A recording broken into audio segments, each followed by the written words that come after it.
విద్య మాత్రమే విద్యార్థుల సృజనాత్మకతను బయటకు తీస్తుందని, శ్రద్ధగా విద్యను అభ్యసించి తల్లిదండ్రులు, గురువుల పేర్లు నిలబెట్టాలని SC ST commission chairman Bakku Venkataiah ఆకాంక్షించారు. సిద్దిపేట జిల్లా దుబ్బాక మున్సిపల్ పరిధిలోని లచ్చపేట వార్డులోని మోడల్ స్కూల్, రామక్కపేటలోని తెలంగాణ సాంఘిక సంక్షేమ గురుకుల బాలికల పాఠశాలను సందర్శించారు.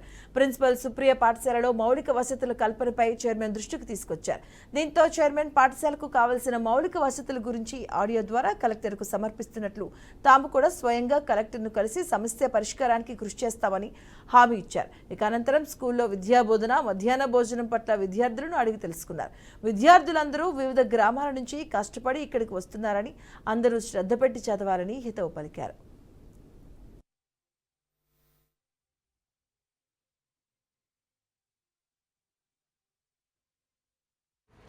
చైర్మన్గా పదవి బాధ్యతలు స్వీకరించిన తర్వాత మరి ఈరోజు కలెక్టరేట్లో రివ్యూ మీటింగ్ పెట్టుకోవడం జరిగింది.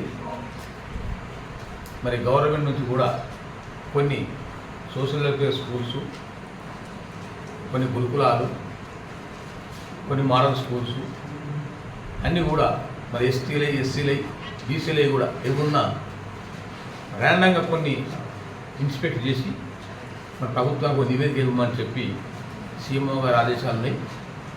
అందులో భాగంగా మరి ఫస్ట్ మన జిల్లా సొంత జిల్లా కాబట్టి మన జిల్లా రివ్యూ పెట్టుకొని నేను దుబ్బాక జెడ్పీసీగా, దుబ్బాక ప్రాంతం జెడ్పీసీ 2006-11 వరకు ఉన్నా కాబట్టి మన దుబ్బాక నుంచి కార్యాలయం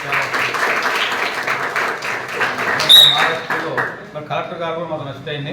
అర్జెంటుగా ఒక మంత్రి గారు ఫోన్ వస్తే ఇమీడియట్గా వెళ్ళిపోయాడు. మరి ఆర్డీఓ గారిని పంపించారు మరి ప్రతినిధిగా.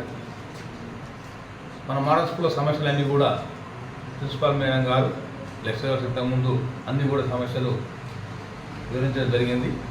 మేడం గారు రాతపూర్వకంగా ఇవ్వడం జరిగింది. మన సమస్యలన్నీ కూడా మరి కలెక్టర్ దృష్టికి కొంత పోయి, కలెక్టర్ లెవెల్లో మరి ప్రభుత్వం దృష్టికి కొంత పోయి తప్పకుండా మీ సమస్యలన్నీ పరిష్కారం చేసే విధంగా తప్పకుండా ప్రయత్నం చేస్తామని చెప్పి ఈ సందర్భంగా హామీ ఇస్తూ, మీరందరూ కూడా బాగా కష్టపడి మీరు ఎన్నో డిఫరెంట్